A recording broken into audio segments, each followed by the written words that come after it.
Hello and welcome to Young Minds Career Institute. Hope you guys are doing good.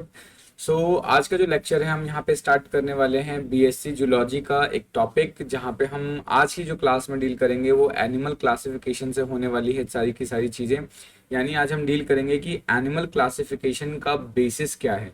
यानी जब हम animal kingdom के अंदर जब एनिमल्स को क्लासिफाई करते हैं तो डायरेक्टली ऐसे ही क्लासिफाई नहीं कर सकते, हमें उसके कुछ बेसिस पता होने चाहिए कि हम इन बेसिस पे हमने ये ग्रुप बनाया है, इस बेसिस में ये टॉपिक्स आएंगे, या फिर एक पर्टिकुलर कैरेक्टर पे एक अलग अलग चीजें आने वाली है।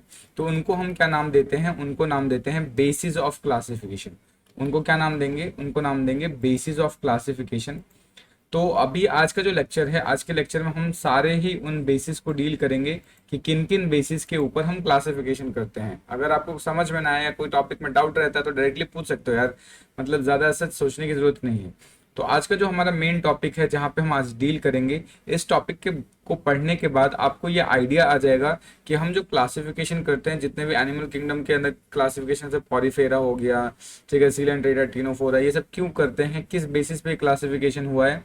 तो आज हमें पूरा का पूरा डील करना है बेसिस ऑफ क्लासिफिकेशन कि क्या बेसिस रहे होंगे। तो ज़्यादा टाइम वेस्ट नहीं करते हैं, डायरेक्टली टॉपिक पे आते हैं। अगर फिर भी मैं एक बार आपसे रिक्वेस्ट करूंगा कि अगर आप चैनल पे नए हैं तो जरूर चैनल को सब्सक्राइब कर लें और अपने दोस्तों के साथ शेयर कर लें और वीडियो को जरूर लाइक कर लें। तो नेक्स्ट मूव करते हैं बेसिस ऑफ क्लासिफिकेशन, यानी एनिमल किंगडम के क्या क्या बेसिस हैं क्लासिफिकेशन करने के। तो सबसे पहले हम समझेंगे कि एपोमॉर्फिज क्या होते हैं। यानी एनिमल किंगडम या एनिमल क्लासिफिकेशन करते समय हमें पता होना चाहिए एपोमॉर्फिज क्या होते हैं। एपोमॉर्फिज का सिंपल मतलब होता है कि किसी भी ग्रुप या स्पीसीज के स्पेशल या स्पेशलाइज्ड कैरेक्टर। जैसे सपोज करो कि अगर हम बात करते हैं होमोसेपियंस या ह्यूमंस की बात, या किसी एक पर्टिकुलर कोई भी एक ग्रुप है, तो उस पर्टिकुलर ग्रुप के क्या क्या स्पेशल कैरेक्टर होते हैं, या उनसे उनको आइडेंटिफाई करने के लिए कौन कौन से एक स्पेशलाइज्ड कैरेक्टर्स हैं, उनकी स्टडी को ही एपोमॉर्फिस बोलते हैं। यानी अगर मुझे एनिमल किंगडम की स्टडी करनी है तो मुझे ये पता होना चाहिए कि एनिमल किंगडम के क्या क्या स्पेशल कैरेक्टर्स हैं। ठीक है, तो जो स्पेशल कैरेक्टर होते हैं, स्पेशल कैरेक्टर, किसी भी ग्रुप के जो स्पेशल कैरेक्टर्स होते हैं, उन्हीं स्पेशल कैरेक्टर्स को हम क्या बोलते हैं? एपोमॉर्फिस बोलते हैं। ठीक है, तो अब क्योंकि हम यहाँ पे एनिमल किंगडम के बारे में पढ़ रहे हैं, यानी कि हमें यहाँ पे क्या डील करना पड़ेगा कि सारे एनिमल्स के अंदर क्या क्या स्पेशल कैरेक्टर्स होते हैं, हमें वो डील करना है। तो हम वन बाय वन डील करेंगे कि एनिमल्स के अंदर क्या क्या स्पेशल कैरेक्टर है, यानी एनिमल के अंदर वो कौन से कैरेक्टर है जो उनको बाकी प्लांट से अलग करते हैं, या फिर हम किन किन चीज़ों की वजह से उसको आइडेंटिफाई कर सकते हैं।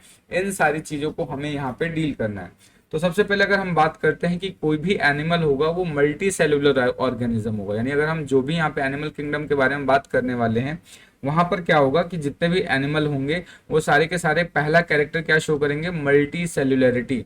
बाद बाकी दूसरी चीजें शो करेंगे। तो फर्स्ट कैरेक्टर क्या होगा? Multi cellularity. यानी जितने भी एनिमल होंगे वो सारे के सारे क्या होंगे? मल्टी सेलुलर ऑर्गेनिज्म होंगे। तो इस कैरेक्टर को क्या बोलते हैं? Multi cellularity. ठीक है, यानी क्या होंगे? All animal animal are all animals are multi cellular. यानी पहला कैरेक्टर तो हमें ये होना ही चाहिए, अगर ये नहीं है तो हम आगे बात ही नहीं कर सकते। यानी मल्टी सेलुलरिटी तो शो करना ही करना पड़ेगा। ठीक है, दूसरा कैरेक्टर क्या है हम यहाँ पे बात कर सकते हैं? दूसरा यहाँ पे जर्म लेयर के बारे में बात कर सकते हैं। तो दूसरा क्या है? जर्म लेयर के बारे में बात कर सकते हैं। जर्म लेयर का मतलब होता है कि जो भी उनका जो स्ट्रक्चर है, उनका जो बॉडी ऑर्गेनाइजेशन है, जो भी हम आगे डील करने वाले हैं, उनके अंदर कितने लेयर्स प्रेजेंट है। ठीक है, तो लेयर्स के बेसिस पे अगर हम बात करें तो यहाँ पे ऑर्गेनिज्म को दो पार्ट में क्लासिफाई कर सकते हैं। इसको अभी हम आगे डील करेंगे फर्दर, बस मैं यहाँ पे थोड़ा सा आपको यहाँ पे हिंट दे देता हूँ। तो ऑर्गेनिज्म को उनके जर्म लेयर के बेसिस पे दो पार्ट में डिवाइड कर सकते हैं कि या तो ऑर्गेनिज्म कैसे हो सकते हैं? डिप्लोब्लास्टिक हो सकते हैं, डिप्लोब्लास्टिक हो सकते हैं, या फिर ट्रिप्लोब्लास्टिक हो सकते हैं, ट्रिप्लोब्लास्टिक हो सकते हैं। आप चाहें तो ये जो पूरा का पूरा जो एनो मतलब ये जो पूरा पूरा पूरा पीपीटी है, मैं आपको ये सारा का सारा टेलीग्राम चैनल पे अपलोड कर दूंगा, तो आप डायरेक्टली उसको वहां से डाउनलोड कर सकते हैं। तो आपको लिखने का भी टेंशन नहीं होगा, डायरेक्टली आपको बना बनाया नोट मिल जाएगा, ठीक है। तो अगर हम बात करते हैं यहाँ पे, तो जर्म लेयर का मतलब क्या है, डिप्लोब्लास्टिक और ट्रिप्लोब्लास्टिक। डिप्लोब्लास्टिक का मतलब क्या होगा कि उस एनिमल के बॉडी के अंदर 2 लेयर्स प्रेजेंट होंगे, यानी उसके अंदर जो जर्म लेयर है वो उसमें क्या होंगे, 2 लेयर्स होंगे। यहाँ पे 2 लेयर्स प्रेजेंट होते हैं। और ट्रिप्लोब्लास्टिक का मतलब क्या है कि यहाँ पे 3 लेयर्स होते हैं। अब ये 2 लेयर्स कौन कौन से होते हैं और ये 3 लेयर्स कौन कौन से होते हैं, इनको जस्ट अभी हम कुछ देर बाद आगे पढ़ेंगे, ठीक है। मल्टी सेल्युलरिटी की बात अगर हम बात करते हैं, तो नेक्स्ट जो कैरेक्टर हम यहाँ पे डील करेंगे एपोमॉर्फिज्म में, वो बात करेंगे सिमेट्री से रिलेटेड। नेक्स्ट क्या बात करेंगे, सिमेट्री से रिलेटेड, कि ऑर्गेनिज्म के अंदर या एनिमल के अंदर किस किस तरीके की सिमेट्री देखने को मिल सकती है। तो यूजुअली अगर हम बात करें यहाँ पे, तो एनिमल्स के अंदर हमें 3 टाइप की सिमेट्री देखने को मिल सकती है, ठीक है। और ये तीनों टाइप की सिमेट्री कौन कौन सी होती है, तो इसको 1 बाय 1 डिस्कस कर लेते हैं, बाकी डिटेल हम आगे करेंगे। तो जस्ट अभी हिंट के तौर पे, तो सिमेट्री कौन कौन सी होगी, पहला हो सकता है एसिमेट्रिकल। फर्स्ट क्या हो सकता है, asymmetrical, just a second.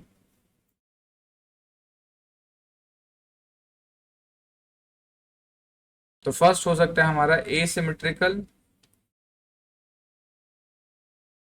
Asymmetrical अभी आपको टेंशन लेने की जरूरत नहीं, ये सब अभी हम आगे डिटेल पढ़ने वाले हैं एग्जाम्पल के साथ। एसिमेट्रिकल हो सकता है, रेडियल सिमेट्रिकल हो सकता है, रेडियल सिमेट्रिकल या रेडियल सिमेट्री, रेडियल सिमेट्री। और तीसरा क्या हो सकता है, बायलेटरल, बायलेटरल सिमेट्री।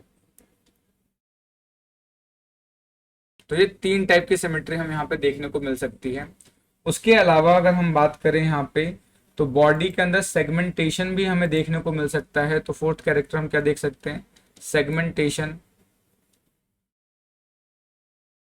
सेगमेंटेशन इसका मतलब क्या है कि बॉडी में सेगमेंट्स प्रेजेंट है कि नहीं प्रेजेंट है, इसकी बात हम कर रहे हैं यहाँ पे, ठीक है। तो ये सेगमेंटेशन में भी कुछ एनिमल्स ऐसे होते हैं जिनके अंदर ट्रू सेगमेंटेशन होता है और किसी में ट्रू सेगमेंटेशन एब्सेंट होता है। तो हम यहाँ पे सेगमेंटेशन के बारे में बात कर सकते हैं। फिफ्थ कैरेक्टर हम बात कर सकते हैं सिफलाइजेशन। सिफलाइजेशन, सिफलाइजेशन का मतलब होता है हेड फॉर्मेशन, यानी हेड फॉर्मेशन का तरीका कैसा होता है, ठीक है, हेड फॉर्मेशन। तो अगर हम बात करते हैं स्पेशल कैरेक्टर्स के बारे में, यानी एनिमल्स के स्पेशल कैरेक्टर्स के बारे में बात करें, तो ये कुछ स्पेशल कैरेक्टर्स होते हैं कि कोई भी एनिमल मल्टी सेलुलर होगा, उसके अंदर जर्म लेयर्स के बारे में बात करेंगे, उसकी सिमेट्री के बारे में बात करेंगे, सेगमेंटेशन के बारे में बात करेंगे, सिफलाइजेशन के बारे में बात करेंगे। तो ये क्या है, ये एनिमल किंगडम की एपोमॉर्फिस है, ठीक है। अब हम यहाँ पे क्या करेंगे, 1 by 1 basis of classification deal करेंगे कि किन किन बेसिस पे हमने एनिमल किंगडम को क्लासिफाई कर रखा है, तो हमें वो बेसिस डील करने हैं, ठीक है। तो सबसे पहला हम क्या बात कर रहे हैं, बेसिस ऑफ क्लासिफिकेशन। तो एनिमल को क्लासिफाई करने के बहुत सारे बेसिस हो सकते हैं। तो जैसे सपोज करो, एनिमल को सेलुलर लेवल पे कर सकते हैं, टिश्यू लेवल पे कर सकते हैं, ऑर्गन लेवल पे कर सकते हैं, ऑर्गन सिस्टम लेवल पे कर सकते हैं। या जैसे कि आपको पता है कि हर एक ऑर्गेनिज्म या हर एक मैटर क्या होता है, एटम से मिलकर बना होता है। ये तो बहुत छोटे लेवल पे आ गया। उसके बाद फिर मॉलिक्यूल बनते हैं, मॉलिक्यूल्स के बाद सेल बनेगा, फिर टिश्यू बनेगा, फिर ऑर्गन बनेगा, ऑर्गन सिस्टम, और लास्ट में ऑर्गेनिज्म बन जाता है। तो यहाँ पर हम डील करने वाले हैं different different basis of classification के बारे में। तो जो सबसे पहला फर्स्ट बेसिस है हमारा, वो है बॉडी ऑर्गेनाइजेशन। ये हमारा कैसा है, फर्स्ट क्लासिफिकेशन या फर्स्ट बेसिस है, जिसके बेसिस पे हम क्लासिफिकेशन करना स्टार्ट करेंगे। तो बॉडी ऑर्गेनाइजेशन का मतलब है कि कोई भी एनिमल है, उसका बॉडी किस तरीके से बना हुआ है, या उसके बॉडी का मेन कंपोनेंट क्या है। यानी बॉडी ऑर्गेनाइजेशन का मतलब क्या है, body is composed of what, यानी बॉडी किस चीज का बना हुआ है, ठीक है। तो बॉडी ऑर्गेनाइजेशन हम बेसिकली डील करने वाले हैं, body body is composed of what kind of structure, what kind of structure, यानी जो बॉडी है वो किस चीज या किस तरीके के स्ट्रक्चर से मिलकर बनी है, उसकी स्टडी को हम क्या बोल रहे हैं, यहाँ पे बॉडी ऑर्गेनाइजेशन बात कर रहे हैं, उसको क्या बोल रहे हैं, बॉडी ऑर्गेनाइजेशन बोल रहे हैं। तो सबसे पहला अगर हम बात करते हैं बॉडी ऑर्गेनाइजेशन में, तो फर्स्ट क्या हो सकता है, हमारा सेल्यूलर लेवल हो सकता है। यानी जो पूरी की पूरी पूरी बॉडी है वो सेल्यूलर लेवल होगी। तो इसका मतलब नहीं कि वो सिंगल सेल होगा, नहीं। अगर हम यहाँ पे एनिमल बात कर रहे हैं, तो जितने भी यहाँ पे अगर हम एनिमल बात करेंगे, वो सारे के सारे कैसे होंगे, वो सारे के सारे आपके मल्टी सेल्यूलर ही होंगे। होंगे तो सारे मल्टी सेल्यूलर, लेकिन वहां पे क्या होंगे, बहुत सारे सेल्स मिलके काम करेंगे। जैसे कि आपने बूंदी का लड्डू देखे होंगे करीब करीब आपने, ऐसे जैसे लड्डू है, इसके अंदर क्या होंगे, इस तरीके से बहुत सारे बूंदी इस तरीके से मिक्स होते हैं, और मिक्स होने के बाद एक लड्डू भी मिलकर बनता है, ठीक है। तो यहाँ पर ये क्या है, सारे के सारे ये इंडिविजुअल बूंदी के जो पार्टिकल हैं, वो क्या है यहाँ पे, वो अलग अलग हैं, लेकिन वो सारे मिलके क्या कर रहे हैं, एक स्ट्रक्चर बना रहे हैं। तो यहाँ पर भी क्या होगा, जितने भी एनिमल होंगे वो होंगे तो सारे मल्टी सेलुलर, लेकिन वहां पे जो बॉडी है वो डिफरेंट डिफरेंट सेल से मिलकर बनती है, ठीक है। तो वो क्या होंगे, इसलिए इसको बोल रहे हैं सेलुलर लेवल। जैसे कि यहाँ पे मैंने एक जो डायग्राम बना रखा है, ये है हमारा डायग्राम स्पॉन्जेस का, ठीक है। तो स्पॉन्जेस में होता क्या है कि ये तो देखो यहाँ पे बहुत सारे सेल्स हैं, आप देख रहे हो यहाँ पे बहुत सारे सेल्स हैं। तो होगा कैसा ये ऑर्गेनिज्म, स्पॉन्जेस कैसा होगा, मल्टी सेलुलर होगा। ये कैसा होगा, मल्टी सेलुलर होगा। यानी यहाँ पे इसकी जो बॉडी है, इसके अंदर बहुत सारे सेल्स होंगे, और हर एक सेल क्या है, अलग अलग फंक्शन परफॉर्म करेगा। तो यहाँ पर क्या है, बॉडी सेलुलर ऑर्गेनाइजेशन शो करेगी, और हर एक सेल क्या है, डिफरेंट फंक्शन शो करेगा, ठीक है। So body is multi cellular. कैसा होगा यहाँ पे सेलुलर लेवल में, body of the organism, body of the organism is multicellular and each cell performs specific function।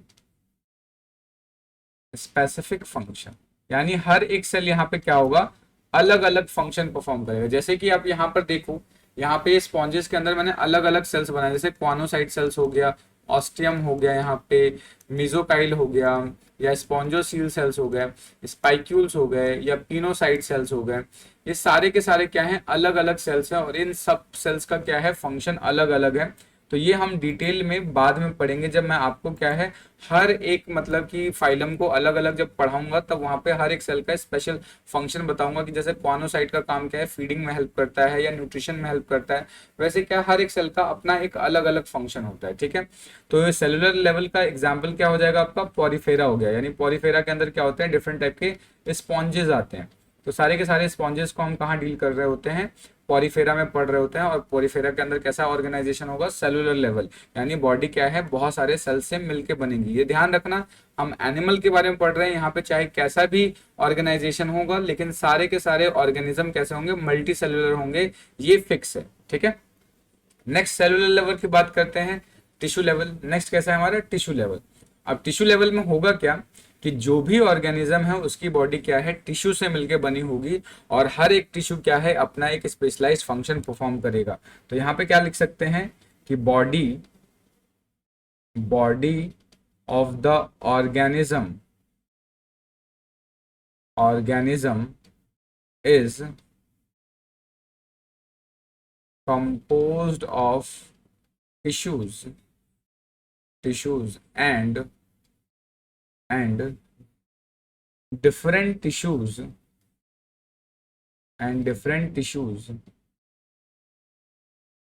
perform different function। यानी यहाँ पे क्या है कि पूरी बॉडी टिश्यू से मिलकर बनी होगी, और हर एक टिश्यू क्या है, अलग अलग फंक्शन परफॉर्म कर रहा होगा। तो यानी वहां पे क्या है, सेल से अभी एडवांस है।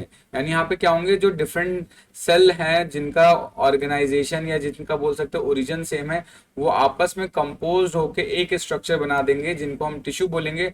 अब ये जो टिश्यू है वो किसी एक स्पेशलाइज्ड फंक्शन को परफॉर्म करेंगे। तो यहाँ पे कैसे देखने को मिलेगा, टिश्यू लेवल ऑफ ऑर्गेनाइजेशन बोल सकते हैं। एग्जाम्पल के तौर पे क्या आ जाएगा, सीलेंट्रेटा, टिनोफोरा।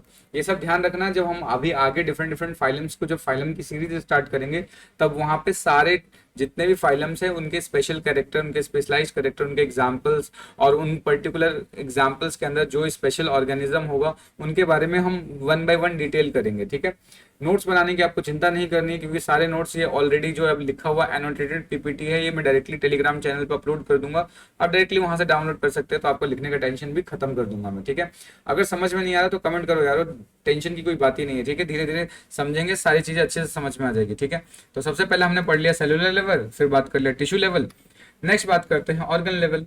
ऑर्गन लेवल में क्या होगा कि आप टिश्यूज, बहुत सारे टिश्यूज, जब टिश्यूज आपस में मिलते हैं तो टिश्यूज के मिलने से क्या बनता है, ऑर्गन बन जाता है। यानी यहाँ पे क्या होगा, टिश्यूज मिलके ऑर्गन का फॉर्मेशन कर रहे हैं। यहाँ पे क्या हो रहा है, ऑर्गन का फॉर्मेशन हो रहा है। अब ये जो ऑर्गन है, ये ऑर्गन स्पेशलाइज्ड हैं, या फिर बोल सकते हैं ये ऑर्गन का मतलब रिस्पॉन्सिबिलिटी है कि वो स्पेशल फंक्शन को परफॉर्म करें। तो यहाँ पे हम बोल सकते हैं कि ऑर्गन लेवल में क्या होगा कि body is composed of organs and different organs perform different function। यानी हर एक ऑर्गन क्या है, अलग अलग फंक्शन परफॉर्म करेगा। बॉडी क्या है, इसमें ऑर्गन्स से मिलके बना हुआ है। ठीक है, बॉडी ऑर्गन से बना हुआ है और हर एक ऑर्गन अलग अलग फंक्शन परफॉर्म करेगा। और इस तरीके का ऑर्गेनाइजेशन आपको कहाँ देखने को मिलता है, प्लेटीहेल्मिन्थेस के अंदर देखने को मिलता है। ठीक है, तो यहाँ पर आप चाहें तो देख सकते हैं, जैसे सेरिब्रल गैंग्लिया है, इसका अलग फंक्शन होगा। ठीक है, एक्सक्रीटरी कैनाल का अलग फंक्शन होगा, माउथ एनस का अलग फंक्शन है, आई स्पोर्ट का क्या होगा, अलग फंक्शन होगा। तो ये सारा का सारा आपको देखने को मिल जा सकता है। यहाँ पे अलग अलग ऑर्गन है, अलग अलग ऑर्गन क्या करेंगे, अलग अलग फंक्शन परफॉर्म करेंगे। नेक्स्ट बात करते हैं ऑर्गन सिस्टम लेवल। यानी अब यहाँ पर क्या होगा कि बहुत सारे ऑर्गन मिलके एक सिस्टम का फॉर्मेशन करते हैं। सपोज करो आपने पढ़ा होगा डाइजेस्टिव सिस्टम,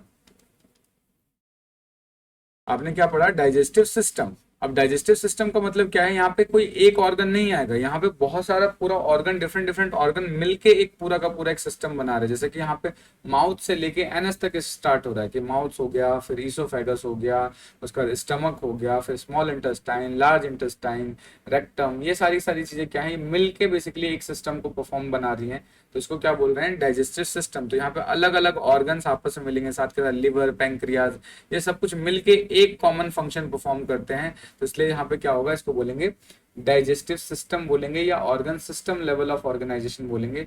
तो इसको कैसे डिफाइन कर सकते हैं, यहाँ पे क्या करेंगे, different organ combine to perform a single function. ठीक है, तो कैसे यहाँ पे लिख सकते हैं कि different organ combines to perform single function। यानी यहाँ पे क्या है, अलग अलग ऑर्गन मिलके एक फंक्शन को परफॉर्म करेंगे। इससे पहले क्या कर रहा था कि हर एक ऑर्गन अपना अलग अलग फंक्शन परफॉर्म कर रहा था। टिश्यू लेवल में क्या है, हर एक टिश्यू अलग फंक्शन परफॉर्म कर रहा था। सेलुलर लेवल में क्या था, हर एक सेल अलग फंक्शन परफॉर्म कर रहा था। लेकिन ऑर्गन सिस्टम में क्या होगा कि बहुत सारे ऑर्गन्स मिलके एक फंक्शन को परफॉर्म करेंगे। तो different organs combine to perform a single function. और इस तरीके का आपको ये जो ऑर्गेनाइजेशन है, ये आपको कहाँ देखने को मिलता है, एसके हेल्मनथीस से कॉर्डेट तक के बीच में आ जाता है। तो ये जो डायग्राम आप देख रहे हो, ये एसके हेल्मनथीस का मैंने बनाया है यहाँ पे। ठीक है, और ये वाला जो डायग्राम है ये कॉर्डेट का है। ये किसका है, ये कॉर्डेट का है हमारा, ये कॉर्डेटा का है। और ये वाला जो डायग्राम है, ये वाला हमारा एसके हेल्मनथीस का है। तो ये हमें कहाँ से कहाँ देखने को मिलेगा, एसके हेल्मनथीस से कॉर्डेटा तक के बीच में जितने भी फाइलम्स आते हैं, उन सारे फाइलम के अंदर ये आपको देखने को मिल जाएंगे। ये सारे फाइलम हम डिटेल करने वाले हैं, इसलिए आपको टेंशन की कोई जरूरत नहीं है। अभी हम बेसिस ऑफ क्लासिफिकेशन पढ़ रहे हैं, इसलिए मैं ये सारी चीजें शॉर्ट आपको समझाने की कोशिश कर रहा हूँ, क्योंकि ये सारे टर्म्स हम क्या करेंगे, फिर से दोबारा से यूज करने वाले हैं। तो उस समय आपको ये न्यू ना लगे, इसलिए मैं आपको ये सारी चीजें बता रहा हूँ कि इसमें किस तरीके का लेवल ऑर्गेनाइजेशन है, इसमें किस तरीके का लेवल ऑर्गेनाइजेशन है। तो ये जो हमने अभी तीनों पढ़ा, ये क्या था, बॉडी ऑर्गेनाइजेशन है, लेवल ऑफ बॉडी ऑर्गेनाइजेशन। यानी बॉडी किस तरीके से मिलकर बना है, सेल से बना है, टिश्यू से बना है, ऑर्गन से बना है, या ऑर्गन सिस्टम से बना हुआ है। तो अभी हमने सिर्फ पढ़ा बॉडी ऑर्गेनाइजेशन के बेसिस में। ठीक है, अब आप बात करते हैं बॉडी सिमेट्री, ठीक है, कि बॉडी की सिमेट्री कैसी है। बॉडी सिमेट्री का मतलब ये होता है कि बॉडी को किस प्लेन से अगर हम काटें तो उसको इक्वल हाफ में डिवाइड कर सकते हैं, ठीक है। तो बॉडी सिमेट्री में हम कर क्या रहे हैं कि प्लेन को डिसाइड कर रहे हैं कि किस प्लेन से काटने में उसको इक्वल हाफ में डिवाइड किया जा सकता है।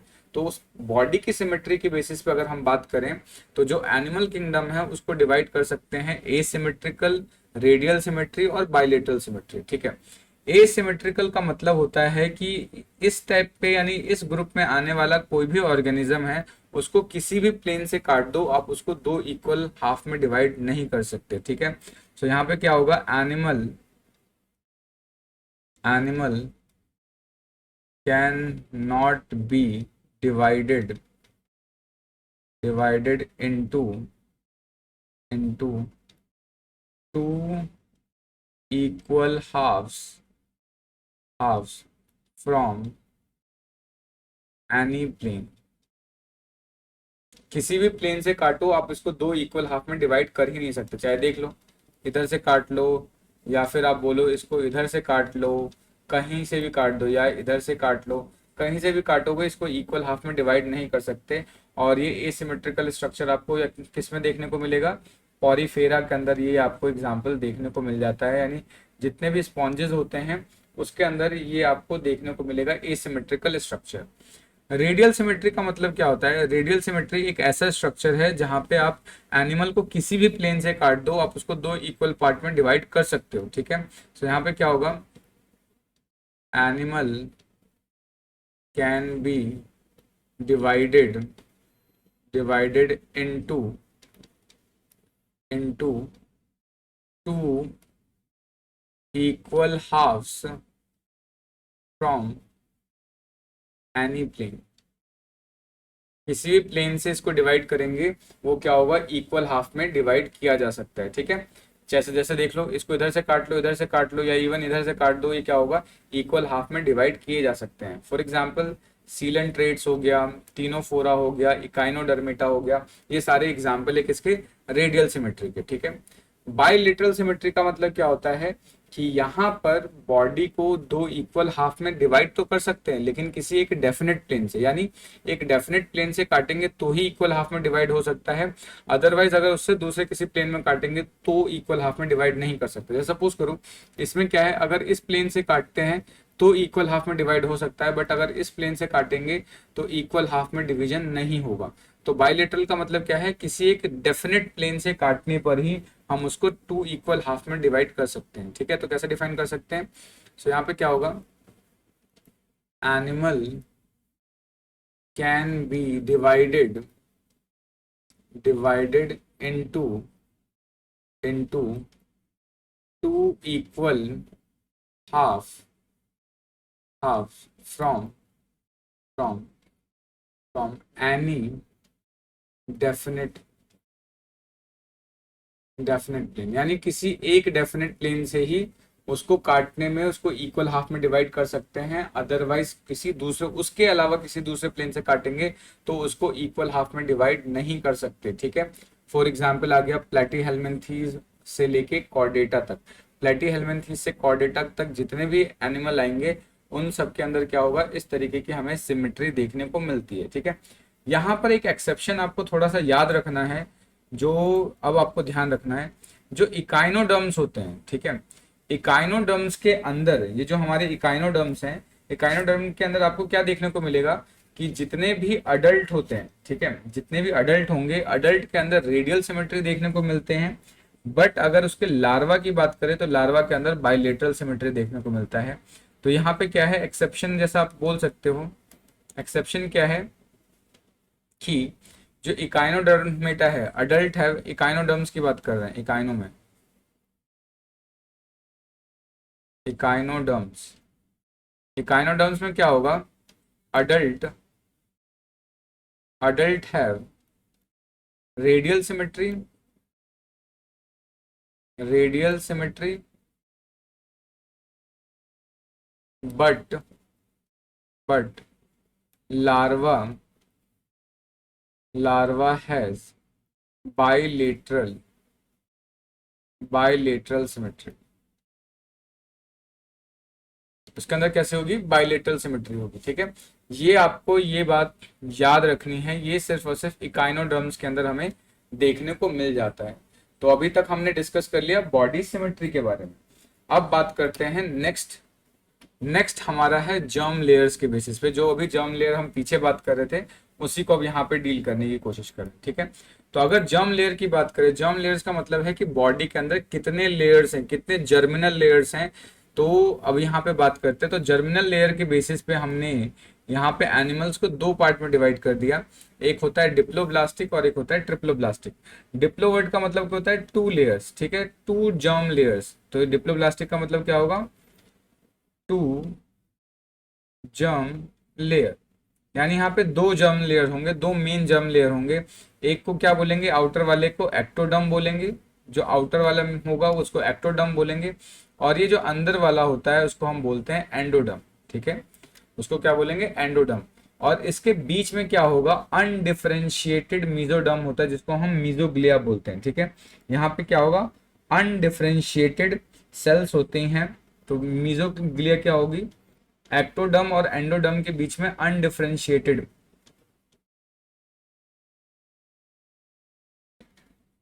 Undifferentiated cells cells are present, undifferentiated cells are present. और उन सेल्स को हम क्या बोलते हैं, अनडिफरेंशिएटेड सेल्स आर प्रेजेंट, और इन अनडिफरेंशिएटेड सेल्स को हम क्या बोलते हैं, मीजोग्लिया सेल्स बोलते हैं। ठीक है, तो डिप्लोब्लास्टिक में प्राइमरली सिर्फ क्या होंगे, दो ही मेन जर्म लेयर होंगे, एक होगा एक्टोडर्म और एक एंडोडर्म। और इनके बीच में ये जो रेड वाला आप देख रहे हो, ये क्या है, अनडिफरेंशिएटेड लेयर है, इनके बीच में कोई भी डिफरेंशिएशन नहीं हुआ है। तो ये जो अनडिफरेंशिएटेड लेयर होता है, इस अनडिफरेंशिएटेड लेयर को क्या बोलते हैं, मीजोग्लिया सेल्स बोलते हैं। और ये जो आपको देखने को किस किस में मिल जाएगा, डिप्लोब्लास्टिक टाइप का germ layer, Porifera, Coelenterata, Ctenophora, ये इसके एग्जाम्पल्स है। एग्जाम्पल बहुत इंपॉर्टेंट है, यानी आपको क्या करना पड़ेगा, एग्जाम्पल्स तो एटलीस्ट याद करने ही पड़ेंगे, क्योंकि एग्जाम्पल एग्जाम्स में क्वेश्चन अगर एमसीक्यू में आता है तो भी आपको इसमें ट्रिक कर सकते हैं एग्जाम्पल्स के तौर पर। तो एग्जाम्पल्स आपको थोड़ा सा याद रखना पड़ेगा। ठीक है, नेक्स्ट ट्रिप्लोब्लास्टिक की बात करते हैं। तो अगर ट्रिप्लोब्लास्टिक की बात करें तो यहाँ पर क्या होगा, तीन जर्म लेयर्स प्रेजेंट होंगे। ठीक है, आउटर वाला क्या होगा, एक्टोडर्म होगा, सबसे इनर वाला क्या होगा, एंडोडर्म होगा, और बीच में एक डिफरेंशिएटेड लेयर प्रेजेंट होगी। इस डिफरेंशिएटेड लेयर को क्या बोलेंगे, मीजोडर्म बोलेंगे। यहाँ पे डिफरेंशिएटेड नहीं थी, बट यहाँ पे क्या होगी, डिफरेंशिएटेड लेयर होगी, तो इसको क्या बोलेंगे, मीजोडर्म। तो अगर तीनों लेयर प्रेजेंट है तो उसको बोलेंगे ट्रिप्लोब्लास्टिक, अगर सिर्फ दो ही लेयर प्रेजेंट है तो उसको बोलेंगे डिप्लोब्लास्टिक। तो यहाँ पे ट्रिप्लोब्लास्टिक का एग्जांपल क्या होगा, प्लेटीहेल्मिन्थीस से लेके कॉर्डेट तक जितने भी एनिमल्स आते हैं, जितने भी फाइलम्स आते हैं, वो सारे के सारे कैसा शो करेंगे, आपको triploblastic type of organisation show करेंगे, जर्म लेयर शो करेंगे।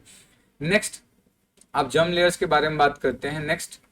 नेक्स्ट बात करते हैं बॉडी कैविटी। बॉडी कैविटी में जैसा आपने सुना होगा, एसिलोमेट, सूडोसिलोमेट, या फिर बोल सकते हैं एंड्रियोसिलोमेट या साइजोसिलोमेट। तो सीलोम बनता कैसे है, या सीलोम होता क्या है, या बॉडी कैविटी क्या होता है, पहले वो समझते हैं, फिर देखेंगे कि किस तरीके से अलग अलग टाइप के बॉडी कैविटी बनते हैं। ठीक है, तो अगर मैं बात करूं बॉडी कैविटी की, बॉडी कैविटी होता क्या है, तो हम कैसे डिफाइन कर सकते हैं कि बॉडी कैविटी क्या होता है। तो जनरली होगा क्या कि जो स्पेस होता है, स्पेस गट, जैसे सपोज करो ये मान लेते हैं हम, मेरा एक सेल है, या बोल सकते हैं मैं एलिमेंट्री कैनाल का टीएस काट रहा हूँ। ठीक है, तो जनरली क्या होगा, सबसे ऊपर वाला क्या होगा, एक्टोडम, बीच में क्या होगा, एंडोडम, और ये जो है हमारा इंटेस्टाइन, या बोल सकते हैं गट है, बेसिकली ये गट है। तो ये जो स्पेस होता है हमारा, ये जो स्पेस आप देख रहे हो यहाँ पर, the space between gut and body wall, ये क्या है, बॉडी वॉल है और ये स्पेस है। तो इस स्पेस को ही हम क्या बोलते हैं, बॉडी कैविटी बोलते हैं। तो अगर मुझे सिर्फ बॉडी कैविटी को डिफाइन करना हो कि बॉडी कैविटी क्या होता है, तो उसको डिफाइन कर लेते हैं पहले, फिर सीलोम के बारे में बात करेंगे कि सीलोम क्या होता है। तो बॉडी कैविटी क्या होता है, द स्पेस बिटवीन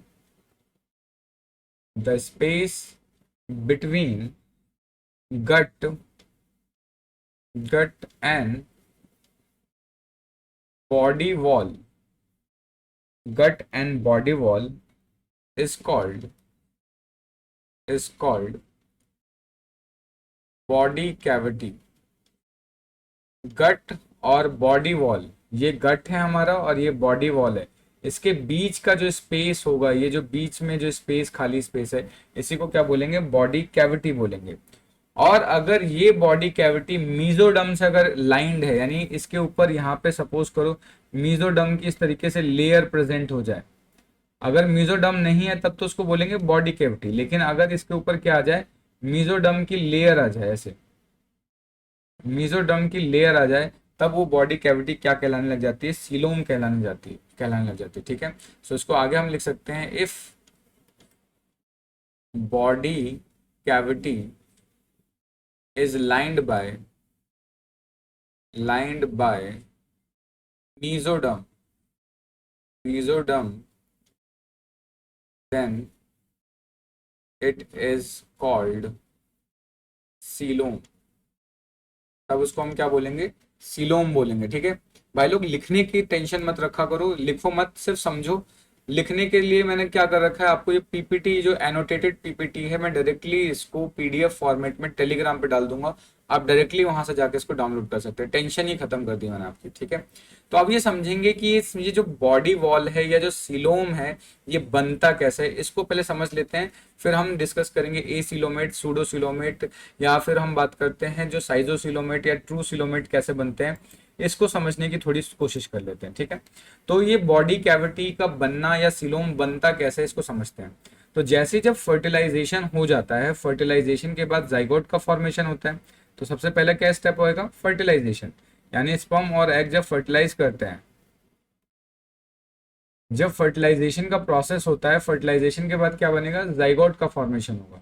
अब जाइगोट के अंदर कंटिन्यूअसली माइटोटिक डिवीजन होना स्टार्ट होता है, तो जाइगोट क्या होगा, 2 सेल, 8 सेल, 16 सेल, इस तरीके से डिवीजन होना स्टार्ट होता है। तो जाइगोट से क्या बनेगा, मोरूला बनता है। मोरूला के बाद क्या होगा, फिर ब्लास्टूला बनेगा। ठीक है, अब खेल यहां से स्टार्ट होता है। अब मोरूला के बाद क्या हो गया, ब्लास्टूला बन गया। अब तो ब्लास्टूला क्या है, एक मलबेरी टाइप का स्ट्रक्चर, या बोल सकते हैं इस तरीके से कि स्ट्रक्चर देखने को मिल जाएगा। तो यहाँ पे जो ब्लास्टूला आपको दिखना स्टार्ट हो गया है, अगर इस ब्लास्टूला का अगर मैं एलएस काटता हूँ यहाँ से, मतलब कि इसको बीच से सीधे सीधे काट दिया मैंने, इसको सीधे सीधे क्या किया, ऊपर से काटा है मैंने। तो जब ऊपर से काटा तो अंदर से कुछ इस तरीके का स्ट्रक्चर दिखता है। आउटर में क्या होगा, एक सेल की एक्स्ट्रा लेयर प्रेजेंट होती है। इन सेल्स को क्या बोलते हैं, ब्लास्टोमियर्स बोलते हैं। इन सेल्स को क्या बोलते हैं, ब्लास्टोमियर। और ये सेल बहुत इंपॉर्टेंट सेल्स होते हैं, बिकॉज ये डिवीजन करके कुछ भी बना सकते हैं। तो ये क्या होगा, ब्लास्टोमेयर की सेल की एक लेयर होगी, और ये बीच में जो खाली स्पेस होता है, इस खाली स्पेस को हम क्या बोलेंगे, ब्लास्टोसील बोलेंगे। सील वर्ड कहीं पे भी आ जाए तो क्या होता है, खाली स्पेस होता है। तो ये अगर मैंने इसका क्या देखा है, एलएस देखा है, तो क्रॉस सेक्शन ऑफ ब्लास्टूला देखा मैंने, तो ये बीच में खाली स्पेस दिख रहा है, और चारों तरफ क्या है, एक सेल की लेयर देखने को मिल जाती है। अब ये जो आउटर वाली सेल है, ये अंदर की तरफ इनवेजिनेट होना स्टार्ट होती है, यानी ये अंदर की तरफ जाना स्टार्ट करती है। तो देख रहे हो आप, धीरे धीरे ये क्या हो गई, ये सेल अंदर की तरफ इन्वेजिनेट हो रही है। और जब ये अंदर की तरफ इन्वेजिनेट होगी, तो ये इस तरीके से ये स्पेस क्रिएट कर देती है, यहाँ पे एक स्पेस, खाली सा स्पेस बन जाता है। अब ये जो खाली स्पेस बना है, यही गट कैविटी है, इसको बोल सकते हैं गट बना रहा है, या आर्केंट्रॉन बना रहा है। ठीक है, ये जो खाली कैविटी है, इसको तो ब्लास्टोसील बोल ही रहे हैं। और यहाँ पे ये सेल क्या है, ये अंदर की तरफ जाना स्टार्ट कर रहा है। तो जैसे जैसे ये धीरे धीरे अंदर की तरफ जाएगा, उसके ऊपर क्या होगा, धीरे धीरे यहाँ पे सेल इसको पैक कर देगा। अब ये जो अंदर से खाली एक स्पेस बना है, जो खाली कैविटी बना है, और उसके ऊपर ये जो लेयर बनी है, ये जो खाली कैविटी है, इस खाली कैविटी को हम बोलते हैं ब्लास्टोपोर। अब ये जो ब्लास्टोपोर है, ये बहुत इंपॉर्टेंट रोल प्ले करता है डिफरेंट डिफरेंट टाइप के मतलब सीलोम्स को बनाने में। ठीक है, तो जो अभी भी आउटर लेयर है वो क्या कहलाएगा, ब्लास्टोमियर। जो सबसे आउटर ये वाला सेल है उसको बोलेंगे एक्टोडर्म। ये अंदर वाला सेल क्या बना देगा, एंडोडर्म। और बीच में जो खाली स्पेस है, इसको क्या बोल देंगे, ब्लास्टोसील। तो अभी तक हमने क्या पढ़ा कि पहले जाइगोट बनता है, फिर मोरूला, ब्लास्टूला, फिर बाकी ये जो आउटर वाले सेल्स हैं, ये आउटर वाले सेल्स अंदर की तरफ इन्वेजिनेट होना स्टार्ट करते हैं, जिसकी वजह से ये क्या करता है, ब्लास्टोपोर का फॉर्मेशन करता है। ब्लास्टोपोर का फॉर्मेशन हो जाएगा, तो जो आउटर वाले सेल्स हैं उनको एक्टोडर्म बोलेंगे, और ये जो गट का फॉर्मेशन कर रहे हैं, गट के फॉर्मेशन करने वाले इन सेल्स को क्या बोलते हैं, एंडोडर्म बोलते हैं। एंडोडर्म बोलेंगे। तो एक्टोडर्म और एंडोडर्म के बीच में जो स्पेस होगा, इस स्पेस को बोलेंगे ब्लास्टोसील बोलेंगे। अब यहां से ये स्ट्रक्चर आपको याद रखना है। अब यही स्ट्रक्चर थोड़ा सा डिफरेंशिएट होना स्टार्ट करेगा। अब ये जो ब्लास्टोपोर है, ब्लास्टोपोर को अगर हम बात करते हैं, अगर ब्लास्टोपोर सबसे पहले एनस का फॉर्मेशन करता है, तब उसको ड्यूटेरोस्ट्रोम बोलते हैं। और अगर ये पहले माउथ का फॉर्मेशन करेगा तब इसको प्रोटियोस्टोम बोलते हैं, जो कि अभी हम आगे पढ़ने वाले हैं। तो ये जो खाली स्पेस है ब्लास्टोसील, उसमें अब होगा क्या कि ये जो एक्टोडर्म और एंडोडर्म है ये मिलके क्या करते हैं, डिफरेंट डिफरेंट टाइप के सेल्स का यहाँ पे फॉर्मेशन करते हैं। ठीक है, ये जो ये है ये यहाँ पे मिलके एक्टोडर्म एंडोडर्म ही क्या करेंगे, मिलके यहाँ पे इस तरीके से सेल फॉर्म करेंगे। और ये जो सेल बनते बनते ये पूरी तरीके से ब्लास्टोसील को, कैविटी को, ये जो खाली स्पेस है इसको पूरी तरीके से अगर कवर कर देगा, नहीं यानी यहाँ पे क्या है, कंप्लीटली सेल से फिल हो जाएगा, तो कोई भी स्पेस खाली नहीं रहेगा। तो जब कोई भी स्पेस खाली नहीं रहेगा तो उस कंडीशन को हम क्या बोलेंगे, एसिलोमेट बोलेंगे। तो इसी स्ट्रक्चर को आप थोड़ा सा आगे यहाँ समझ लेते हैं। तो ये बना कैसे कि सबसे पहले हमारा इस तरीके का स्ट्रक्चर बना, ये बीच में हमारा क्या बन रहा है, ये इस तरीके से ब्लास्टोपोर बन रहा है। ये ब्लास्टोपोर की कैविटी है। ये कैसी है, ब्लास्टोपोर की कैविटी है, ये ब्लास्टोपोर की कैविटी है। और यहाँ पे ये जो एक्टोडर्मल सेल्स हैं और ये जो एंडोडर्मल सेल्स हैं ये क्या करेंगे, धीरे धीरे यहाँ पे इस तरीके से सेल का फॉर्मेशन करना स्टार्ट करते हैं। ये क्या करेंगे, इस तरीके से यहाँ पे सेल का फॉर्मेशन करना स्टार्ट करेंगे। अब ये जो सेल है, ये जो ब्लास्टोसील कैविटी थी हमारी, ये क्या है, ब्लास्टोसील कैविटी है। अगर ये जो सेल बन रहे हैं ये सेल पूरी तरीके से इस कैविटी को फिल कर देंगे तो यहाँ पे कोई भी स्पेस नहीं बचेगा, ये पूरी तरीके से फिल्ड अप हो जाएगा। तो जब ये पूरी तरीके से फिल्ड अप हो जाते हैं तो कोई भी स्पेस नहीं बचेगा, तो उस कंडीशन में बोलेंगे इस तरीके के सिलोम को एसिलोमेट, या इस तरीके के ऑर्गेनिज्म को बोलेंगे एसिलोमेट। ठीक है, तो ये वाला पूरा का पूरा जो स्पेस है ये तो हमारा एंडोडर्म कहलाएगा, ये एक्टोडर्म कहलाएगा। ये बीच वाला हमारा इंटेस्टाइन का जो अंदर वाला जो पार्ट होता है ल्यूमेन, वो ल्यूमेन बोल सकते हो आप, ये खाली स्पेस होगा।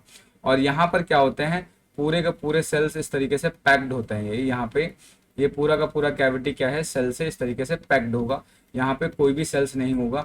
तो इन सेल्स को क्या बोलेंगे, ये जो सेल पैक्ड हो रहे हैं इनको पैरेनकाइमा बोलते हैं। और इन पैरेनकाइमल सेल्स की वजह से यहाँ पे कोई भी स्पेस नहीं बचता, इसलिए हम बोल सकते हैं कि एसिलोमेट के अंदर कोई भी बॉडी कैविटी नहीं होती। ठीक है, तो एसिलोमेट में क्या होगा, no body cavity is present, no body cavity is present. ठीक है, और हम बोल सकते हैं कि जो ब्लास्टोसील है, जो ब्लास्टोसील यहाँ पे खाली था, ब्लास्टोसील को फिल कर दिया किसने, पैरेनकाइमल सेल्स ने।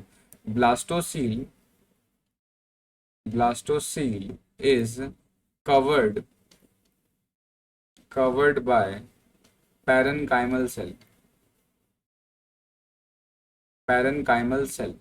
होप गाइस ये आप लोगों को समझ में आ रहा होगा। हो सकता है आपको शायद कहीं बोर तो नहीं कर रहा है लेक्चर, अगर बोर कर रहा है तो आप इसको पॉज करके पानी पी लीजिए, पानी पीने के बाद फिर से देखना स्टार्ट कीजिए। मैं कोशिश कर रहा हूँ कि इसको बहुत सिंपल वे में आपको समझाऊं ताकि आपको ये बॉडी कैविटी अच्छे से समझ में आए, क्योंकि जब बच्चे पढ़ते हैं तो ये बहुत सारी चीजें समझ में नहीं आ रही होती कि बॉडी कैविटी बनता क्या है, एसिलोमेट कैसे बना, सूडोसिलोमेट कैसे बना, या फिर ट्रू सिलोमेट कैसे बना।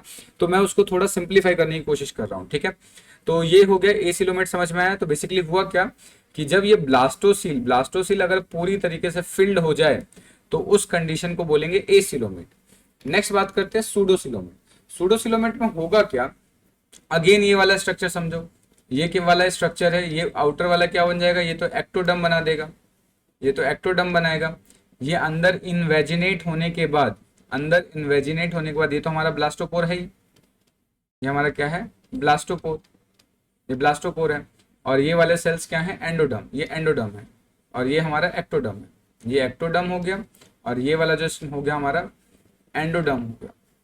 अब यहाँ से जो सेल्स निकलेंगे, यहाँ से सेल जो डिवाइड करेंगे, यानी एक्टोडर्म और एंडोडर्म से जो सेल डिवाइड होते हैं, तो ऑब्वियस सी बात है पैरेनकाइमल सेल है, यहाँ से सेल जो डिवाइड करेंगे और ये जो डिवीजन होने के बाद ये सेल सिर्फ एक ही एंड की तरफ अगर आ जाए, यानी जो डिवीजन के बाद यहाँ पे जो नए सेल बनेंगे वो नए सेल सिर्फ एक ही एंड की तरफ आ जाए, एक ही साइड आ जाए, तो उस कंडीशन में क्या बन रहा है, यहाँ पे स्पेस आपको दिख रहा है। ठीक है, तो ये जो स्पेस क्रिएट तो हुआ क्योंकि पूरी तरीके से स्पेस पैक्ड नहीं है, यहाँ पे थोड़ा बहुत आपको स्पेस खाली देखने को मिल रहा है। तो ये जो स्पेस खाली देखने को मिल रहा है इसको बोलेंगे सूडोसिलोम, यानी रियल सिलोम नहीं है।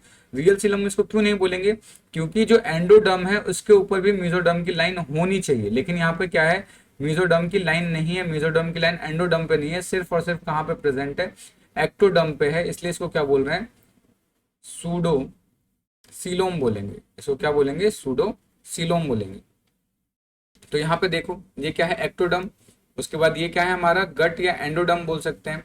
और यहाँ पे जो सेल वो फॉर्म कर रहा है, वो फॉर्म क्या कर रहा है, सिर्फ एक ही लेयर को, यानी एक्टोडर्म के जस्ट नीचे ही ये मेसोडर्म की लेयर है इसलिए, और यहाँ पर मेसोडर्म की कोई भी लेयर प्रेजेंट नहीं है, इसलिए ये जो खाली स्पेस आपको दिख रहा है, इस खाली स्पेस को हम क्या बोलेंगे, सूडोसील बोलेंगे। इस खाली स्पेस को हम क्या बोलेंगे,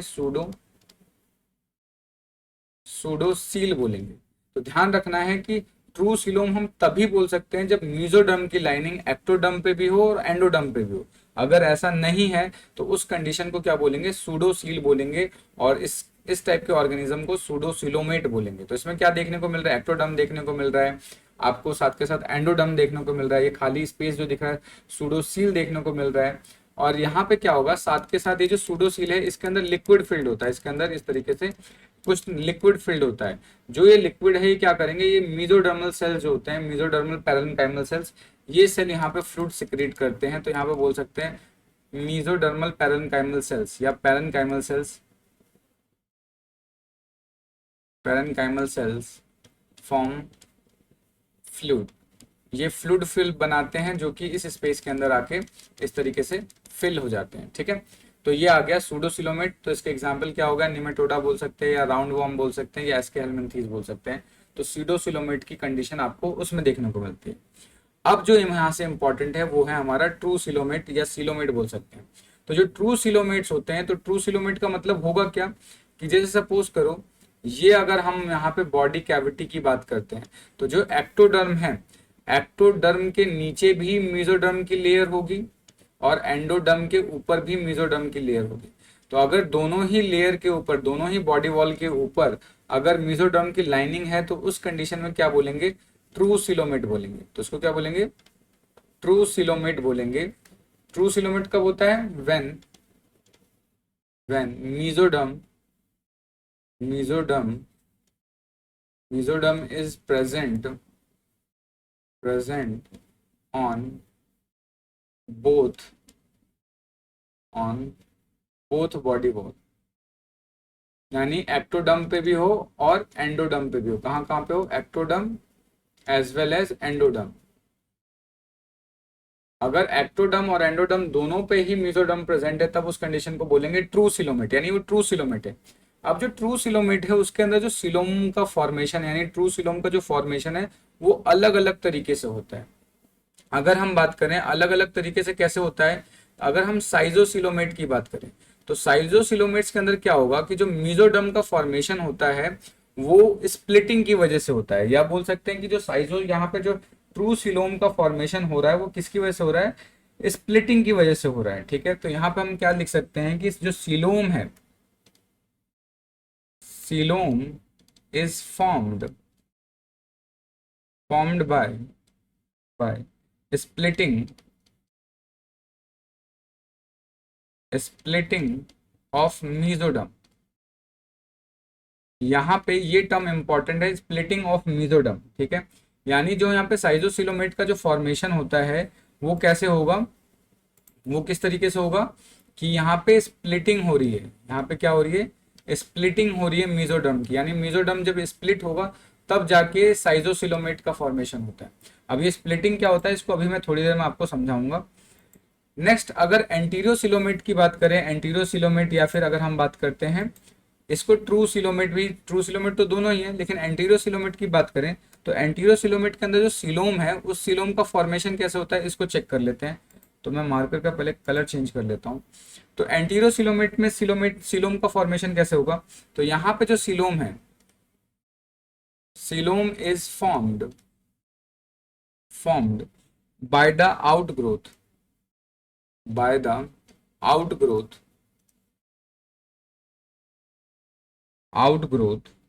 of mesoderm, by the outgrowth of mesoderm। यहाँ पे आउटग्रोथ से होगा। ठीक है, तो इसको भी मैं हाईलाइट कर देता हूं आपके लिए। तो यहाँ पर क्या होगा कि आउटग्रोथ से होता है, ये आपको याद रखना है। मेसोडर्म का जो आउटग्रोथ है, मेसोडर्म का आउटग्रोथ से अगर सिलोमेट बन रहा है या सिलोम बन रहा है तो उसको बोलेंगे एंटीरियोसिलोमेट। अगर स्प्लिटिंग से बन रहा है तो उसको साइजोसिलोमेट बोलेंगे। एग्जाम्पल के तौर पे क्या है साइजोसिलोमेट का, एनिलिडा, ऑर्थोपोडा, मोलस्का और वही एंटीरियर सिलोमेट का क्या होगा, इकाइनोडर्मेटा, हेमिकॉर्डेटा, कॉर्डेटा। अब इन दोनों को समझ लेते हैं कि साइजोसिलोमेट या एंटीरियर सिलोमेट क्या होता है। तो देखो जब ये अभी बिल्कुल वही वाली स्ट्रक्चर है जो उस समय मैंने आपको दिखाया था। तो यहाँ पर होगा क्या कि जो अभी हम डेवलपमेंट पढ़ रहे थे वहां पे क्या हो रहा था कि ये एक्टोडर्मल लेयर था, उसके बाद यहाँ पे इन्वेजिनेट होके ये एंडोडर्म बन रहा था, और यहाँ पे इस तरीके जो सेल हैं वो डिवाइड होके यहाँ पे आ रहे थे। तो ए सिलोमेट में आपने देखा था जो ये सेल है ये पूरी तरीके से इसको कंप्लीटली फिल कर देते हैं, और फिल करने के बाद कोई भी स्पेस नहीं रहता, तब उसको हम ए सिलोमेट बोल रहे थे। यानी जो ब्लास्टोसिल है वो कंप्लीटली पैरेन्काइमल सेल से फिल्ड हो जा रहा था। लेकिन इस केस में होगा क्या कि यहाँ पे जो सेल्स बनेंगे, ये जो अर्ली मेसोडर्मल सेल्स हैं, ये जब अर्ली मेसोडर्मल सेल्स बनेंगे, बनने के बाद इनके बीच में यानी इस तरीके से सेल्स बनेंगे, इस तरीके से टाइटली अरेंज्ड होंगे। ये इस तरीके से सारे के सारे क्या होंगे, अर्ली मेसोडर्मल सेल इस तरीके से टाइटली अरेंज होंगे। लेकिन क्या होगा, इनके बीच में से टूट जाएंगे, बीच में से क्या होंगे, स्प्लिटिंग हो जाएगी। तो जब ये बीच में से स्प्लिट होंगे, बीच में से देखो जैसे यहाँ पे बीच में गैप बना ना, पहले ये टाइटली पैक्ड थे, लेकिन अब क्या हो गया, बीच में से टूट चुके, बीच से स्प्लिटिंग हो गई है। तो यहाँ पे मेसोडर्म स्प्लिट हो गया। तो जब मेसोडर्म स्प्लिट होगा, सपोज करो दोनों साइड से ये सेल बन रहे हैं, यहाँ से भी ये सेल क्या हो रहा है, इस तरीके से सेल बना और फिर ये बीच से टूट गए। तो जब बीच से टूटेंगे तो धीरे धीरे जाने के बाद, ये इधर से जाने के बाद ये दोनों आपस में धीरे धीरे लंबा होकर इस तरीके से आपस में मिलेंगे। मिलने के बाद क्या है, ये वाला जो लेयर है ये तो एक्टोडर्म को कवर कर देगा, ये वाला लेयर एक्टोडर्म को कवर करेगा, और ये वाले जो दोनों सेल है ये एंडोडर्म को कवर कर लेंगे, और इनके बीच में ये खाली स्पेस बच जाएगा।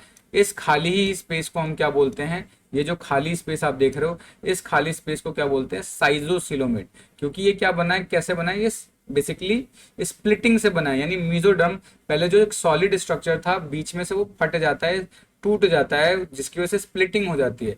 जिसमें से क्या होगा, जो आउटर लेयर है वो एक्टोडर्म को कवर करेगा, इनर लेयर एंडोडर्म को कवर करेगा, और जब ये आपस में मिलते हैं तो बीच में इस तरीके से एक स्ट्रक्चर फॉर्म करता है जिसको हम बोलते हैं मेजेंट्री। इसको क्या बोलेंगे, इस स्ट्रक्चर को मेजेंट्री बोलते हैं यहाँ पे। ठीक है, तो ये क्या है, साइजोसिलोमेट का है, क्योंकि यहाँ पे क्या हो रहा है, स्प्लिटिंग हो रही है मेसोडर्म के अंदर। अगर स्प्लिटिंग होगी तब जो बन के आएगा उसको बोलेंगे साइजोसिलोमेट। तो एग्जांपल के लिए आपका एनिलिडा हो गया, ऑर्थोपोडा हो गया, मोलस्का हो गया। नेक्स्ट बात करते हैं कि हमारा जो एंटीरियो सिलोमेट की बात करते हैं, क्योंकि सिलोमेट को दो टाइप में डिवाइड किया था, साइजो और एंटीरियो सिलोमेट। अब एंटीरियो सिलोमेट में क्या होता है कि आउटग्रोथ होता है, एंडोडर्म का क्या होगा, आउटग्रोथ बनता है यहाँ पे। ठीक है, तो देखो यहाँ पे उस समय क्या था, साइजोसिलोमेट में यहाँ से सेल डेवलप हो रहे थे, बट इस केस में क्या होगा, यहाँ से डेवलप नहीं होगा। ये जो एंडोडर्म है, इसी सेल के अंदर क्या होगा, आउटग्रोथ निकलेगा, और यही आउटग्रोथ क्या होगा, आउटग्रोथ यहाँ से सेपरेट होगा, यहाँ से बाहर निकलेगा। बाहर निकलने के बाद इस तरीके से दोनों स्ट्रक्चर अलग अलग हुए। फिर बाकी जो स्ट्रक्चर होगा वो बिल्कुल सेम एज वैसे ही होगा जैसे हमने साइजोसिलोमेट का पढ़ा है। ठीक है, कि जो आउटर लेयर है ये एक्टोडर्म को कवर करेगा, ये वाला एंडोडर्म करेगा, फिर मेजेंट्री बन जाएगी। बाकी सब कुछ सेम होता है, बस ये वाला जो अर्ली डेवलपमेंटल स्टेज होता है, जो अर्ली मेसोडर्मल सेल्स है, यहाँ पे जो अर्ली मेसोडर्म सेल्स है वो यहाँ से नहीं बनता, बल्कि ये आउटग्रोथ हो रहा है। यानी ये अलग से, ये आउटग्रोथ अलग से डेवलप हो रहा है, जिसकी वजह से बन रहा है, इसलिए इसको क्या बोल रहे हैं, ये आउटग्रोथ से बनता है, आउटग्रोथ से ये बन रहा है। तो ये आपको ध्यान रखना है कि ये आउटग्रोथ से बनता है। तो एंटीरियोसिलोमेट का एग्जांपल हम ऑलरेडी ही डील कर चुके हैं। ठीक है, जैसे चाहो तो इसमें क्या क्या था एग्जांपल, एक बार याद करो। एक एग्जांपल था इकाइनोडर्म, इकाइनोडर्मेटा इसका एग्जांपल था एंटीरियोसिलोमेट का। हेमिकॉर्डेटा था, सही बता रहे हो, हेमिकॉर्डेटा। और लास्ट क्या था हमारा, कॉर्डेटा था।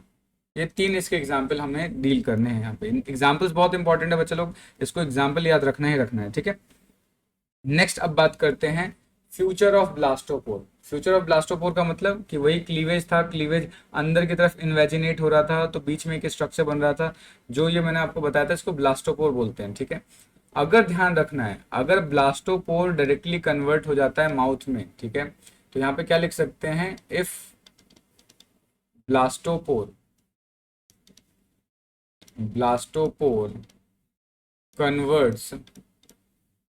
converts into माउथ,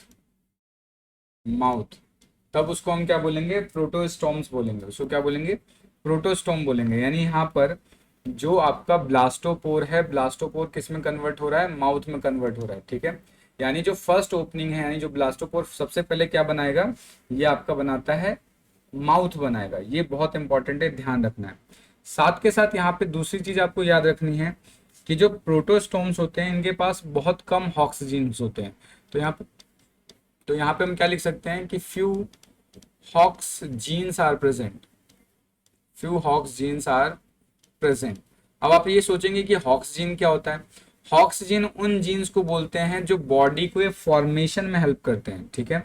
इनका काम क्या होता है, ये बॉडी फॉर्मेशन में हेल्प करते हैं। तो इसको हम लिख सकते हैं कि hox genes are related with body formation, ये बॉडी के फॉर्मेशन में हेल्प करते हैं या उनसे रिलेटेड होते हैं। उसके अलावा जो दूसरी चीज आपको जाननी चाहिए इसमें यहाँ पे, कि जितने भी प्रोटोस्टोम्स होते हैं ये प्रोटोस्टोम के अंदर स्पाइरल क्लीवेज होता है। Spiral cleavage, let me erase spelling. तो स्पाइरल, नेक्स्ट चीज क्या है यहाँ पे जो आपको ध्यान रखनी है कि ये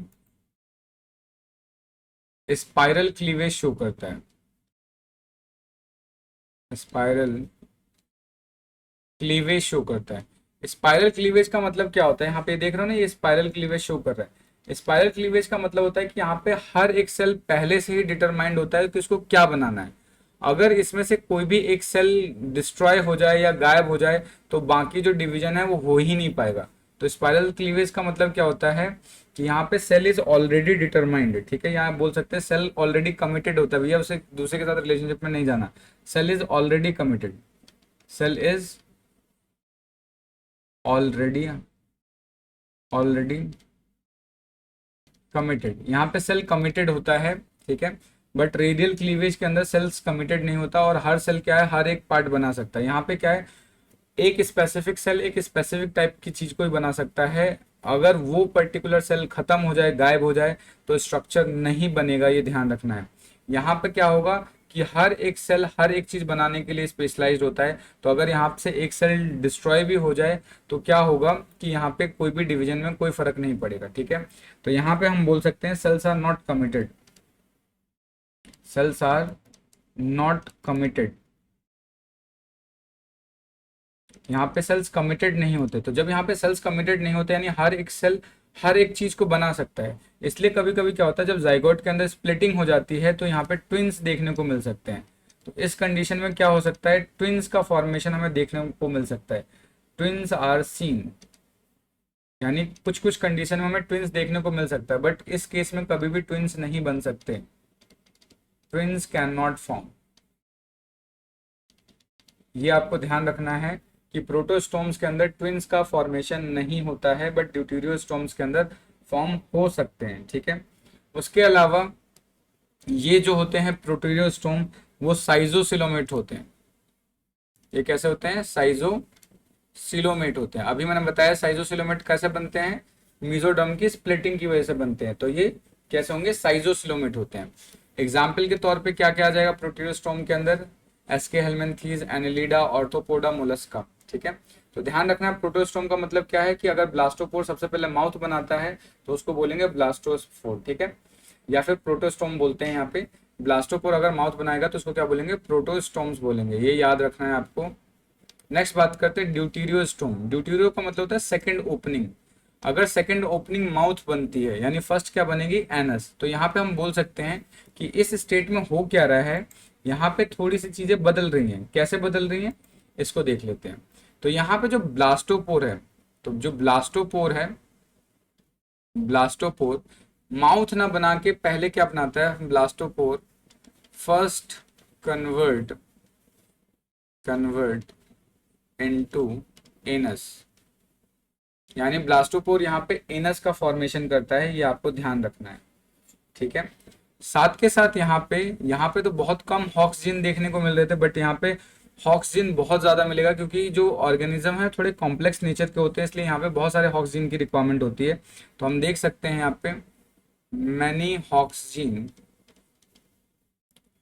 जीन्स आर प्रेजेंट, बहुत सारे हॉक्स जीन प्रेजेंट होंगे क्योंकि बॉडी के अंदर बहुत सारे डिफरेंट डिफरेंट स्ट्रक्चर्स बनाने हैं, ठीक है। साथ के साथ वहां पे स्पाइरल क्लीवेज था, यहाँ पे कैसा क्लीवेज होगा, रेडियल क्लीवेज। रेडियल क्लीवेज का मतलब क्या है, यहाँ पे सेल्स कमिटेड नहीं होते हैं, वहां पे सेल्स कमिटेड होते हैं बट यहाँ पे सेल्स कमिटेड नहीं होते, यानी हर एक सेल हर एक चीज बना सकता है। तो यहाँ पे आइडेंटिकल ट्विंस या ट्विंस देखने को मिलता है, बट यहाँ पे ट्विंस देखने को नहीं मिलेगा। यानी प्रोटीरोस्टोम में आपको ट्विंस नहीं देखने को मिलेगा, बट ड्यूटेरोस्टोम में ट्विंस देखने को मिलता है। साथ के साथ अगर बात करें तो इसके अंदर किस तरीके का सिलोमेट देखने को मिलेगा, एंटीरियर सिलोमेट। तो यहाँ पे मेसोडर्म कैसे बनता है, आउटग्रोथ से बनता है। तो इसके एग्जाम्पल क्या क्या हो जाएंगे ब्लास्टो, मतलब अगर हम बात करें ड्यूटेरोस्टोम के, तो इकाइनोडर्मेटा, हेमिकॉर्डेटा और कॉर्डेटा, ये एग्जाम्पल्स इंपॉर्टेंट है, ये याद रखेंगे, ठीक है। नेक्स्ट बात करते हैं बॉडी सेगमेंटेशन की। तो अगर मैं बॉडी सेगमेंटेशन की बात करूं तो यहाँ पे बॉडी सेगमेंटेशन के बेसिस पे एनिमल को दो पार्ट में डिवाइड कर सकते हैं, एक होगा सूडो मेटामेरिज्म और एक होगा यू मेटामेरिज्म। सूडो मेटामेरिज्म का मतलब है यहाँ पर फॉल सेगमेंटेशन या सूडो सेगमेंटेशन। तो यानी यहाँ पर क्या है, बॉडी के सिर्फ बाहर सेगमेंटेशन हमें देखने को मिल सकता है, लेकिन बॉडी के अंदर कोई भी सेगमेंटेशन नहीं देखने को मिलेगा, ठीक है। तो क्या लिख सकते हैं, ओनली एक्सटर्नल, यानी बाहर से, only external segmentation, only external segmentation can be seen। सिर्फ यहाँ पे एक्सटर्नल सेगमेंटेशन देखने को मिलेगा, बाहर का सेगमेंटेशन देखने को मिलेगा, अंदर से कोई भी बॉडी सेगमेंटेड नहीं होगी। एग्जाम्पल के तौर पे प्लैटीहेल्मिन्थीस, जैसे कि यहाँ पे देख रहे हो, यहाँ पे कोई भी सेगमेंटेशन नहीं दिख रहा है इंटरनली, बट बाहर से अगर इसका स्ट्रक्चर देखते हैं, अगर बाहर वाला डायग्राम लगाते हैं, तो इस तरीके का सेगमेंटेशन उसके अंदर बाहर से तो दिखेगा, बट अंदर से कोई भी सेगमेंटेशन नहीं देखने को मिलता। यहाँ पे अगर हम बात करें यू मेटामेरिज्म के अंदर, तो इसके अंदर हमें क्या होगा, external as well as internal body segmented होगी, ठीक है। तो यहाँ पे कैसे लिख सकते हैं, external as well as internal body is segmented. क्या होगा, एक्सटर्नल और इंटरनल दोनों बॉडी क्या होगा, सेगमेंटेड होगा। एग्जाम्पल के तौर पे एनिलिडा, ऑर्थोपोडा, कॉर्डेटा, ये सारे के सारे क्या हैं, एग्जाम्पल है। मेटामेरिज्म का मतलब होता है सेगमेंट, बॉडी सेगमेंटेड या सेगमेंट का एक रिपीटेशन, ठीक है। तो ये आपको ध्यान रखना है, ये यू मेटामेरिज्म का एग्जाम्पल हो गया, ठीक है। नेक्स्ट अब देख लेते हैं एनिमल किंगडम। जो अब तक हमने डिस्कस किया है एनिमल किंगडम को किस तरीके से आगे डील करने वाले, किस तरीके से फाइलम्स को अलग अलग पढ़ेंगे। तो अगर एनिमल किंगडम की बात करें तो सेलुलर लेवल से हमने स्टार्ट किया था, सेलुलर में पॉरीफेरा डिस्कस किया था। टिश्यू लेवल की अगर बात करें तो टिश्यू लेवल पढ़ने के अंदर हमने क्या क्या, टिश्यू लेवल में भी अगर हम बात करते हैं किसकी, सिलोम के बेसिस पे, तो क्या होगा, सिलोमेट, सूडोसिलोमेट और एसिलोमेट। एसिलोमेट के अंदर सीलन ट्रेटा, प्लैटीहेल्मिन्थीज आ गया। यहाँ पे अगर हम बात करते हैं सूडोसिलोमेट में तो एसके हेल्मिन्थीज या निमेटोडा आ जाएगा। फिर सिलोमेट की बात करें तो उसको फिर फर्दर साइजोसिलोमेट और एंटीरोसिलोमेट के बेसिस पे डिवाइड कर देंगे। तो इस तरीके से बहुत सारा ये पूरा का पूरा ये चार्ट आपको मैंने दे रखा है, तो हम इसको हम 1 बाय 1 फाइलम के बेसिस पे डिवाइड कर सकते हैं, ठीक है। नेक्स्ट अब चाहें तो हम ये भी डिवाइड कर सकते हैं कि जो एनिमल है कुछ कॉर्डेट्स होते हैं, कुछ नॉन कॉर्डेट्स होते हैं। तो इनको हमें डिटेल तो करना ही है, बट यहाँ पे आपको छोटा सा ओवरव्यू दे देता हूँ, ठीक है। तो एक क्या हो सकते हैं एनिमल नॉन कॉर्डेट, एक हो सकते हैं आपके नॉन कॉर्डेट और दूसरे क्या हो सकते हैं आपके कॉर्डेट हो सकते हैं, ठीक है। क्या क्या थोड़ा सा इसका मेन डिफरेंसेस क्या क्या होते हैं उनको भी एक बार देख लेते हैं। तो जो नॉन कॉर्डेट्स होते हैं इनके अंदर नोटोकॉर्ड एब्सेंट होता है, नोटोकॉर्ड एब्सेंट। नोटोकॉर्ड क्या होता है, जैसे रीड कर डी से आप इसको समझ सकते हैं थोड़ा सा, बट एक्चुअल में नहीं होता, बट आप उसके थोड़ा समझना चाहे तो समझ सकते हैं। तो रीड कर डी यहाँ पे एब्सेंट होते हैं, ऐसा मान के चलो। यहाँ पर क्या होगा कि नोटोकॉर्ड या इसको हम वर्टिब्रल कॉलम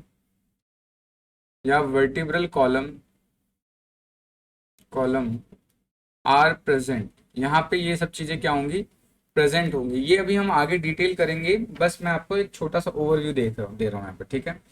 उसके बाद अगर नॉन कॉर्डेट्स की बात करें तो यहाँ पे जो सेंट्रल नर्वस सिस्टम होता है, जो सीएनएस है, वो किस साइड प्रेजेंट होगा, ये वेंट्रल साइड प्रेजेंट होगा, ये ventral side of the body, ठीक है।